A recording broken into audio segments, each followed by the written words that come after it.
শুক্তো বানাবো, ঘরেতে যা ছিল তাই দিয়ে আপনাদের সঙ্গে শেয়ার করছি। করলা ছিল, আলু, বেগুন, ডাঁটা ছিল, এটা অপশনাল ডাঁটাটা, পটল ছিল একটা দিয়ে দিয়েছিলাম, কাঁচকলা, এখানে পেঁপেও দেওয়া যায়, সজনে ডাঁটা। প্রথমে কড়াইয়ে তেল গরম করে বড়িগুলো ভেজে উঠিয়ে নিয়েছিলাম, তারপর ওই তেলের মধ্যে রাঁধুনি, শুকনো লঙ্কা, তেজপাতা ফোড়ন দিয়েছিলাম, তারপর করলাগুলো আগে দিয়ে একটু নাড়লাম, খুব বেশিক্ষণ নাড়বে না, আলুটা দিয়ে দিতে হবে, তারপর যেই সব গাজর স্টেপ বাই স্টেপ একটু করে নাড়ার পর দিতে হবে, তারপর পেঁপে থাকলে পেঁপে, যেগুলো একটু শক্ত শক্ত সজনে ডাঁটা, এগুলো দিয়ে একটু ভালোভাবে নেড়ে চেড়ে একটু চিনি দেওয়া হবে, চিনিটা দিয়ে দিলে করলে স্বাদটাও ব্যালেন্স থাকে আর কালারটাও ভালো থাকে। তারপর নুন আর লঙ্কার গুঁড়ো দেবেন, এটা কালারের জন্য, আর কোনো মশলা পড়ে না।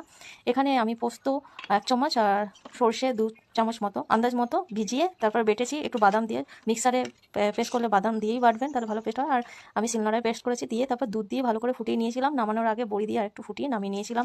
আর এখানে ভাজা গুঁড়ো মশলা দিতে পারেন, যেটা 5 ফোড়ন হালকা ভেজে গুঁড়ো করে উপর দিয়ে ছেড়ে দিলেও ভালো লাগে। কেমন লাগলো আমার রেসিপি অবশ্যই কমেন্ট করে জানাবেন। Thank you for watching.